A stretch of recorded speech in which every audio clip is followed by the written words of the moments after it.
Sama basar kalam, ilmu qudrat, iradat dan hayat itulah sifat yang bernama Muhammad. Makanya Muhammad itulah yang dikatakan sifat.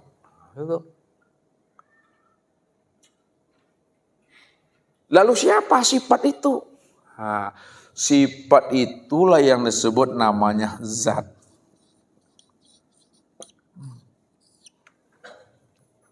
Siapa nama pada zat itu? Nama daripada zat itu adalah Allah. Itu yang Allah katakan. Fazalikumullahu rabbukumul haq.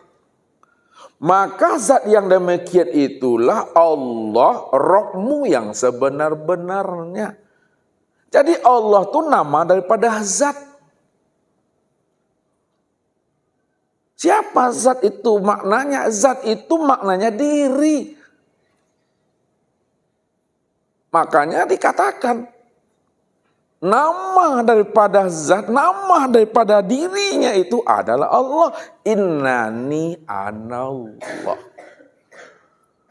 Sesungguhnya diriku ini bernama Allah. Kalaulah Allah itu nama daripada zat, maka nama daripada zat itu ya aku. Aku. Apa statusnya? Aku itu statusnya sebagai apa? Aku itu levelnya, derajatnya, makomnya, titelnya sebagai apa? Ini yang dikatakan Rabbul Izzati. Rabbul Izzati.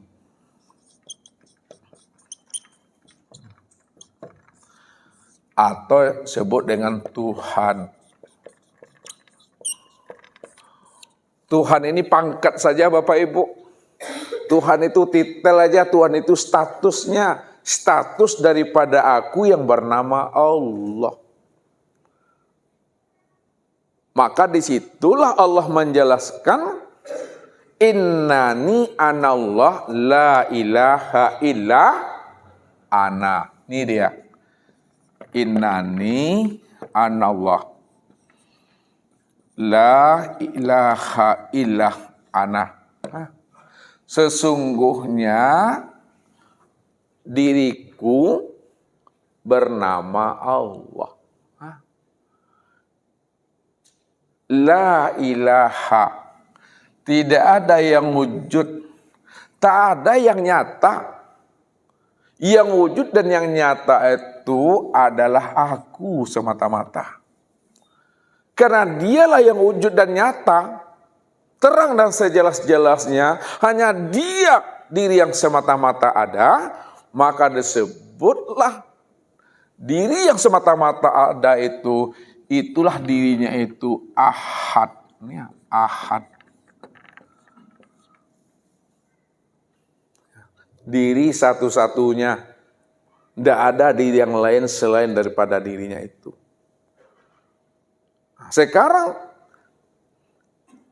dirinya yang ahad itu yang bernama Allah, yang esa dan tunggal itu, ya, yang disebut dengan kata aku, dia beraku-aku di dalam keakuan dirinya, yang aku yang sebenar-benar aku itu yang bernama Allah tuh, inilah dia Bapak Ibu nih.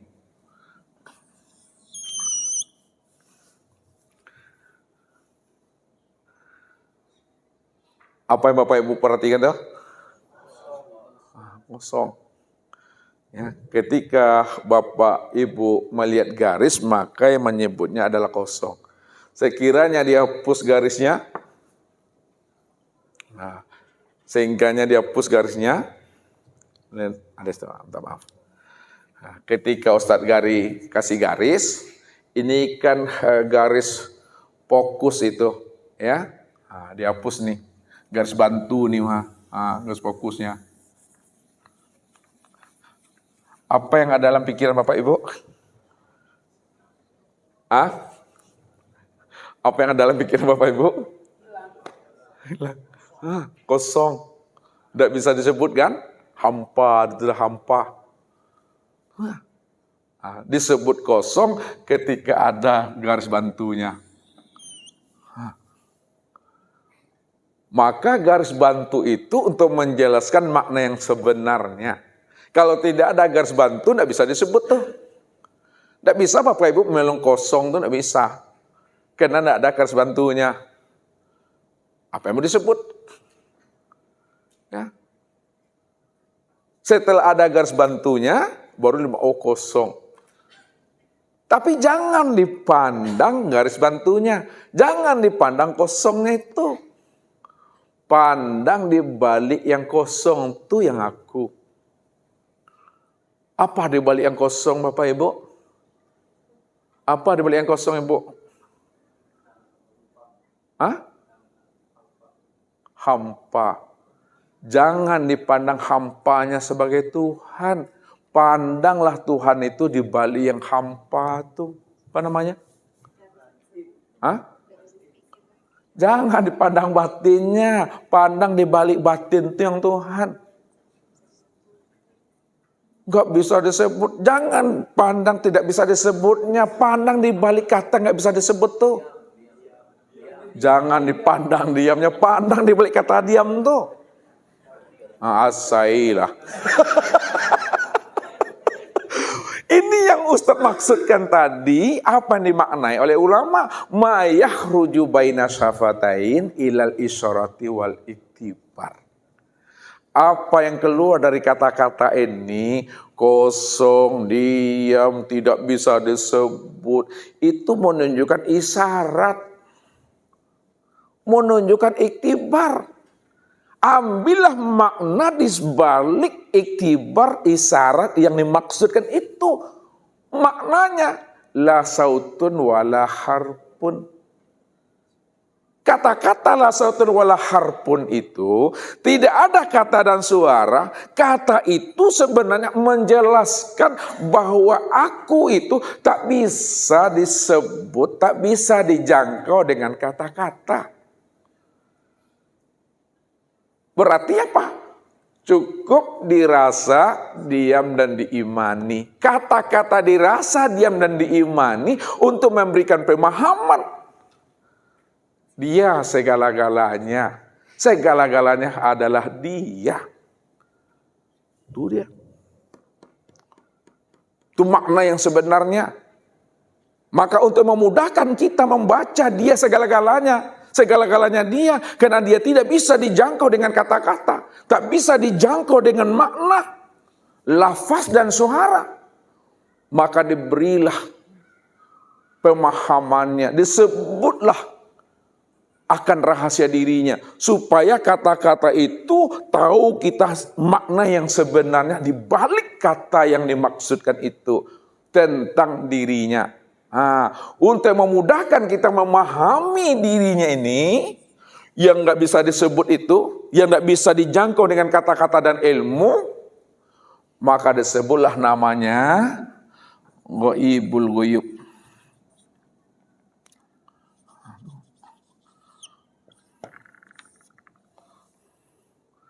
Goib di dalam kegoiban, hampa di dalam ketiadaan.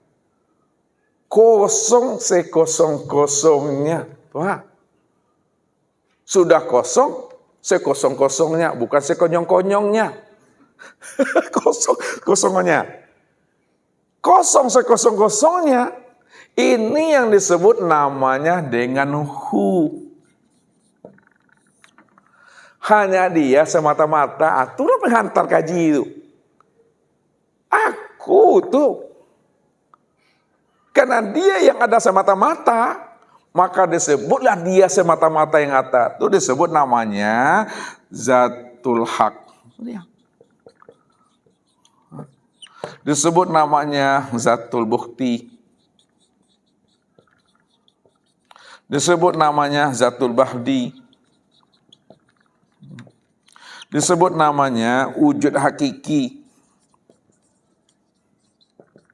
Sebut namanya ya wujud mutlak. Disebut namanya kuni.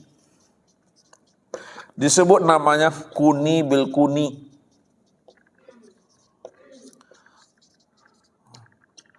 Disebut namanya la ta'yin.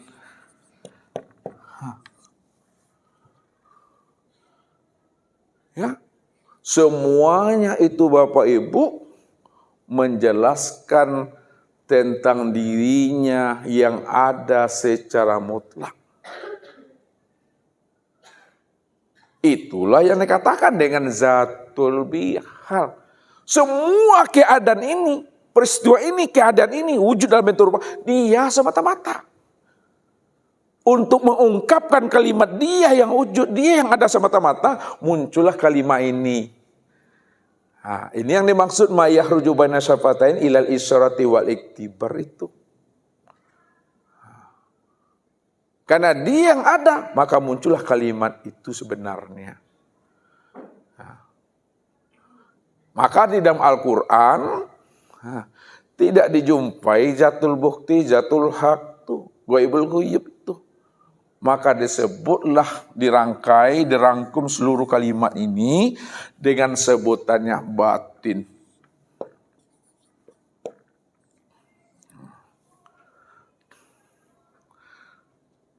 Lalu yang batin ingin dikenal. Yang batin ingin melihat dirinya. Karena yang batin melihat dirinya, yang batin ingin dikenal, maka dia menamai dirinya dengan zohir. Itu bahasanya tuh. Yang batin ingin dikenal, yang batin ingin melihat dirinya, dinamai dirinya dengan zohir. Ini bahasa Bapak Ibu. Ya, maka disitulah letaknya. Dialah yang batin, dialah yang zahir. Untuk melihat yang batin, lihatnya kemana? Lihatnya kepada yang zahir. Kalaulah melihat yang batin, lihatnya kepada yang zahir, siapa zahir ini? Yang zahir ini kenyataan yang batin. Paham maksudnya itu? Yang zahir ini kenyataan yang batin. Kalaulah yang zahir ini kenyataan yang batin, penampakan yang batin, siapa sebenarnya, nah secara makrifat, siapa sebenarnya diri yang zahir ini? Itulah diri yang batin yang sebenar-benarnya. Jadi yang batin itu telah zahir, jangan dicari juga yang batin itu lagi Bapak Ibu. Segala yang zohir, segala yang nyata, segala yang terang, segala yang jelas, segala yang wujud, itulah batin itu yang sebenar-benarnya. Nah, maka zahir itu maknanya nyata. Jelas. Apa yang nyata, apa yang jelas? Yang nyata dan yang jelas itu adalah wujud dirinya. Wujud dirinya itu yang nyata dan yang terang jelas itu. Kemana tempat memandang nyatanya wujud dirinya yang jelas itu? Pada sekalian alam. Sekalian alam itulah zahir akan wujud dirinya. Kalaulah sekalian alam itu zahirnya akan wujud dirinya, alam itulah sebenar-benarnya dirinya. Akan tetapi kesempurnaan memandang dirinya pada alam itu disebutlah namanya dengan insan. Insan inilah sebutan untuk mengenal dan melihat serta menyaksikan akan dirinya secara sempurna. Karena dirinya sempurna, sebutannya dengan insan, maka insan itu yang sudah sempurna sebutan memanggil dirinya, disebutlah dengan istilah insan kamil mukamil. Insan kamil mukamil itu Allah tuh. Itu mesti dipahaminya. Kita gunakan bahasa yang ringan lagi. Ya. Ini batin dengan zahir aja ini Bapak Ibu. Kita gunakan bahasa yang ringan. Bahasa yang ringan itu bahasa syariat. Nah.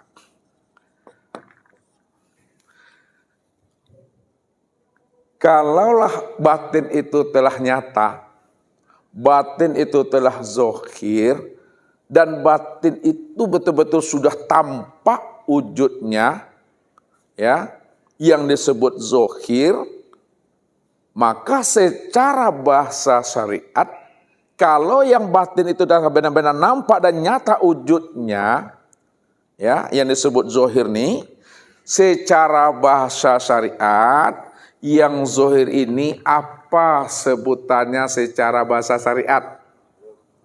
Makhluk. Itu dia bahasa makhluk itu. Ya. Apalagi bahasa yang lainnya? Ciptaan. Apalagi hamba. Lihat bahasanya lagi. Ini bahasa usah antarkan lagi. Pandangan zahir nampak makhluknya. Pandangan zahir nampak makhluknya. Pandangan batin tampak Allahnya. Oleh karena itu, pandang Allahnya apa yang dilihat oleh mata. Nah, ngerti bahasa satu? Pandangan zahir nampak makhluknya. Pandangan zahir nampak ciptaannya. Pandangan zahir nampak hambanya. Pandangan batin tampak Allahnya. Kenapa pandangan batin tampak Allahnya? Karena yang zahir itu kenyataan daripada Allah. Kalau yang zahir itu kenyataan Allah, maka segala yang zahir itulah wujud dirinya. Ya. Segala yang zahir, segala yang nyata dalam bentuk rupa yang berbeda, nama yang bermacam-macam, itulah kenyataan akan dirinya. Itu itikad.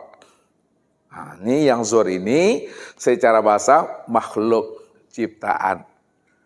Nah, yang kedua, naik lagi setingkat di atas syariat, namanya thariqat. Ini asal-asal pandangan batin aja baru nih. Nah, secara thariqat, yang zahir ini apa sebutannya? Cermin. Nah, ini ya, cermin atau mir'atilah. Mir'atilah. Nah, yang zahir ini cermin untuk memandang yang batin. Ya. Apakah yang zahir itu yang bercermin?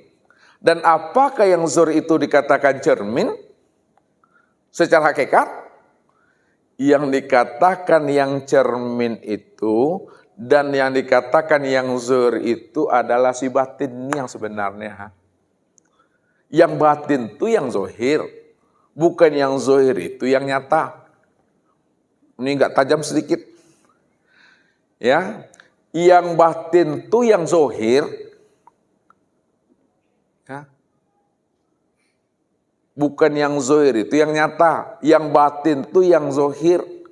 Kalau yang batin itu yang zahir, maka yang batin itu yang nyata. Oleh karena itu, segala yang zahir, segala yang nyata, itulah bentuk rupanya yang batin. Maka dikiaskan dalam penyampaian kajinya, Allah itu batin tiada tersembunyi.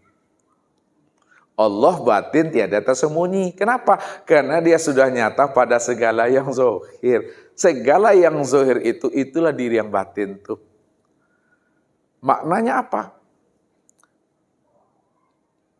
Kalau kain sudah menjadi baju, jangan dicari juga kain itu lagi. Kalau kain sudah menjadi sarung, jangan dicari juga sarung itu lagi. Memandang baju sudah terpandang kain tuh, memandang sarung sudah terpandang kain tuh. Itu maknanya. Jangan dicari-cari juga Allah tuh. Karena segala yang zahir, segala yang nyata, segala yang tampak, segala yang jelas, itulah diri yang sebenar-benarnya. Maka orang-orang dahulu selalu mengkiaskan bahasa itu. Allah itu bersembunyi di dalam terang. Biasanya orang bersembunyi di mana? Di gelap kan? Supaya tak nampak. Tapi Allah supaya tak nampak, berselindung, bersembunyi pada yang terang. Siapa yang paham tentang aku, maka dia banyak senyumnya itu. Karena segala yang terang yang ujungnya itu aku tuh. Bagaimana aku akan menyembunyikan diriku kepada hambaku yang sudah mengenal akan aku. Bagaimanapun aku berganti bentuk dan rupa, dia paham dan mengerti. Karena segala bentuk dan rupa itulah penyamaran diriku, tahu dia tuh. Itu rahasianya tuh. Tuh. Naik lagi bahasanya di atas bahasa tarekat. Yang zahir ini secara bahasa hakikat apa sebutannya? Wujudullah. Itu dia. Selain wujudullah apa lagi? Hakikatullah. Selain hakikatullah? Ainullah. Wujud Allah, hakikat Allah, nyata Allah. Yang zahir ini wujud Allah, yang zahir ini sebenar-benarnya Allah, yang zahir ini sebenar-benarnya nyatanya Allah.